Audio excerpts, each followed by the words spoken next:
항상 아시안컵이 우리에게는 아픈 손가락이었어요. 아시안컵만 나가면 이상한 일 많이 당하고 어떻게 정신무장 안 하고 나가겠어요. 대회 도중에 다치면서 토너먼트 가서 우리가 뜻하지 않게 주축 선수를 활용하지 못하는 대회들도 있었고 심판 판정에 불이익을 받았던 적도 많았고요. 아시안컵만 나가면 우리가 경기가 진짜 잘 안 됐거든요. 이상하리만큼 아시안컵에 대한 악연 이런 얘기들 많이 하고 있는데 돌아보면은 여러 아쉬운 순간들이 많았고요.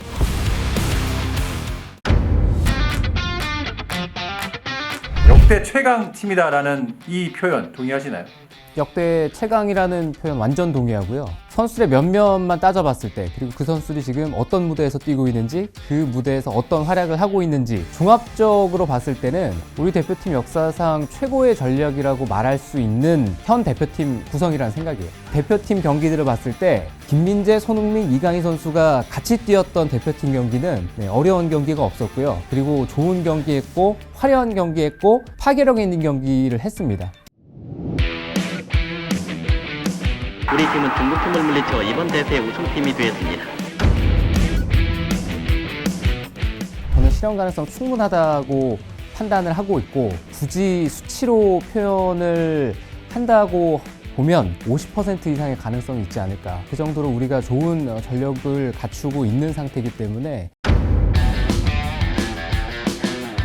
1년 사이에 우리 대표팀이 사실 상당히 많은 변화가 있습니다. 지난 카타르 월드컵 대표팀과 지금 아시안컵 대표팀을 비교를 해보자면 분명히 좋아진 부분이 있는 것도 사실이에요. 우리의 공격진들, 그러니까 화려한 공격진들이 그라운드에 나섰을 때 상대방들은 공포 그 자체일 거고요. 이 선수들이 이제 마음껏 뛰어놀 수 있는 환경이 갖춰진 것도 지금 대표팀의 충분한 장점으로 꼽을 수가 있어서 그 부분들을 좀 중점적으로 지켜보고 싶고요. 파울로 벤투 감독이 대표팀을 이끌 때는 뒤에서부터 일관적인 철학을 가지고 하나의 방향성을 가지고 그렇게 대표팀이 운영이 됐다면 지금 클린스만 감독이 대표팀을 이끌고 나서부터는 우리 축구는 자율성에 초점이 맞춰져 있습니다. 그래서 후방에서부터 체계를 가지고 약속된 플레이로 하나하나 전개를 하기보다는 일단 미드필드 지역까지 공을 전달해주면은 거기서부터 선수들이 이제 자율성으로 물론 그 안에서 나름대로의 체계도 있고 그 안에 나름대로 약속도 있을 거예요. 하지만 겉보기에는 확실히 자율성이 강조된 축구를 하고 있습니다. 사실 1년이라는 짧은 시간 사이에 변한 것 치고는 우리 대표팀은 꽤 파격적인 지금 변화 체제를 맞이하고 있어요. 26명 가운데 12명 정도가 바뀌었고요. 물론 대부분 이제 주전 선수라기보다는 역시 주전 선수를 뒷받침했었던 그런 이제 서브 선수들 중에서 많은 변화가 있었고 그리고 주전 선수 기준으로만 하더라도 필드 플레이어의 한 5명 정도의 변화가 있거든요. 풀백이 다 바뀌었고 그리고 중앙 미드필더 바뀌었고 그리고 이강인 선수 들어가면서 공격 쪽에도 변화가 있고 이강인 선수는 지금 대표팀에서 핵심 중에 핵심이에요. 이강인 선수가 없는 대표팀은 현 대표팀 시스템에서는 상상하기가 어렵고요. 이강인 선수가 가지고 있는 개인 역량, 이강인 선수의 창의성, 그리고 이강인 선수의 킥, 이강인 선수의 공격력 이런 부분들이 대표팀에 상당히 중시되고 있어서 이강인 선수가 없는 대표팀은 상상하기가 어렵고요.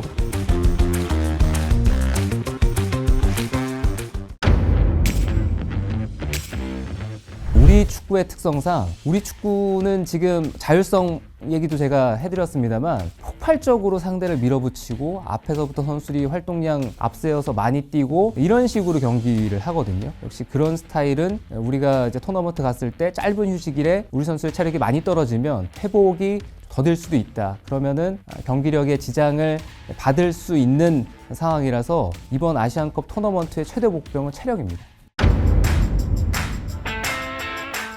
문제는 토너먼트에 가면요 우리가 아시안컵 2조잖아요. 그러니까 나름대로 뒷조거든요. 그러니까 뒷조들이 토너먼트 가면 항상 이게 스케줄에서 손해를 볼 수밖에 없는 그런 메이저 대회인데 정상적으로 우리가 2조 1위를 차지해서 토너먼트를 시작한다라고 예상을 해본다면 31일날 16강이고요 3일에 8강, 7일에 4강, 결승은 10일입니다. 그러니까 토너먼트 사이사이에 휴식일이 정말 짧죠. 그래서 우리 선수들이 회복해서 정상적인 컨디션으로 경기에 과연 제대로 나설 수 있을까 이게 걱정스러운 일정이에요. 조 박사들의 예상은 배당이 낮으면 낮을수록 우승 확률이 높다는 거잖아요. 참고로 지난 카타르 월드컵 배당은 브라질이 가장 낮았습니다. 다시 말해서 브라질의 우승 확률이 가장 높았고요. 그리고 뭐 스페인도 사실 우승 확률이 꽤 높다고 도박사들은 예상을 했거든요. 잉글랜드도 마찬가지고. 그런데 스페인의 결과가 어땠는지, 잉글랜드의 결과가 어땠는지, 그리고 가장 우승 확률이 높다고 예측됐던 브라질의 결과가 어땠는지를 생각해 보시면 그냥 도박사들의 예상은 그러니까 재미로 보시면 될 것 같고요. 제가 여기서 그러니까 일본이 이제 배당이 낮고 우승 확률이 높다 이거까지는 이해할 수 있다 이거예요. 그런데 우리의 우승 확률이 너무 낮아요. 우리의 확률이 제 생각보다 훨씬 더 낮고 그리고 우리가 우승 확률에 있어서 2위이긴 하잖아요. 배당이 두 번째로 낮잖아요. 그런데 세 번째, 네 번째 국가들과 사실 차이가 별로 없더라고요. 그런 거 봤을 때는 물론 발표된 곳마다 약간씩의 차이는 있습니다만 우리가 2위인데 2위와 3위의 차이가 그렇게 크지 않다. 그리고 2위와 4위, 5위 뭐 이런 국가들과도 차이가 그렇게 크지 않다. 이거는 저는 좀 불만이 있어요. 일단 아무 문제 없이 최정예 전력이 그라운드에 나설 수 있으면 아주 흥미로운 대결이 되겠죠. 다만 대전제는 아무 문제 없이 최정예 전력이 그라운드에 나설 수 있을 때 여기서 한두 가지라도 삐끗하게 되면은 우리의 전력은 급감하는 게 사실이거든요. 그래서 이번 아시안컵에 우리 코칭 스태프에게 바라는 건 그리고 우리 아시안컵에서 이번에 우리가 성적을 내기 위해서는 우리 대표팀이 과연 어떤 준비를 했느냐 그거를 관심을 가지고 지켜보고 싶습니다. 과연 그 기간 동안에 우리 코칭 스태프이 우리 선수들에 대해서 얼마나 합리적인 판단을 했느냐 그리고 우리 선수들 쪽에서 주전 선수 쪽에서 문제가 발생했을 때 그 선수들을 뒷받침할 만한 서포트할 만한 그런 예비 전력을 얼마나 많이 준비를 했느냐 이런 걸 관심 가지고 지켜보려고 해요. 아무래도 해외에 나가서 뛰고 있는 선수들의 숫자가 우리 선수들보다는 일본 선수들이 많은 편이고 그리고 다국가에 퍼져 있거든요. 좋은 팀에 나가 있는 선수들도 많고 그리고 중소리그에서 계속 도전하는 선수들의 숫자도 많고 근데 그 숫자가 정말 이제는 비교할 수 없을 만큼 우리와 일본은 사실 그 부분에 있어서 많이 벌어져 있어요. 일본은 지금 아시안컵에 출전하는 선수의 명단만 봐도 일부 두세 선수 정도 제외하면 전부 다 필드 플레이어 기준으로는 유럽에서 뛰고 있는 선수들로 기용이 돼 있고요. 그리고 카타르 월드컵에 뛰었던 선수 가운데 이번 아시안컵에 또 못 나온 선수들도 있습니다. 대표적으로는 카마라 같은 선수들 지금 라치오에서 뛰고 있는데 그런 미드필더들이 빠져도 일본 대표팀은 크게 문제가 되지 않는 대체를 할 수 있는 선수가 있을 정도로 일본은 그 정도로 선수층이 두터운 편이고요. 우리는 역시나 이제 소수정예로 가서 특A급의 선수들을 앞세워서 대표팀의 전력이 구성되는 그런 측면도 있어서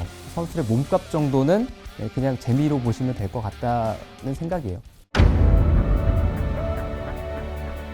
이번 대표팀에서 과연 우리 코칭 스텝이 우리 대표팀을 얼마나 잘 이끌 수 있을지 그리고 우리 선수들에 대한 파악이 얼마나 잘 끝났을지 더불어 아시아 축구에 대한 이해도 그리고 아시아 축구에 대한 분석이 얼마나 잘 이루어졌을지 등등 모든 초점은 이번 아시안컵은 우리 대표팀에게 맞춰져 있고요. 그리고 그 외적으로는 우리와 일본은 나름대로 강한 전력을 가지고 월드컵이라든가 또 월드컵 예선, 아시안컵 이런 대회들에서 계속 엇비슷한 꾸준한 모습을 보여왔거든요. 하지만 아시안컵의 가장 큰 어려움 그리고 아시아 축구에 대한 가장 큰 어려움은 도무지 그 외의 팀들이 어떤 축구를 할지 그리고 어떤 컨디션으로 대회를 임할지 그리고 그 대회마다 갑자기 툭툭 튀어나오는 팀들이 있어요.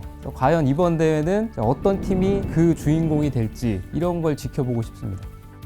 벌써 네 번째네.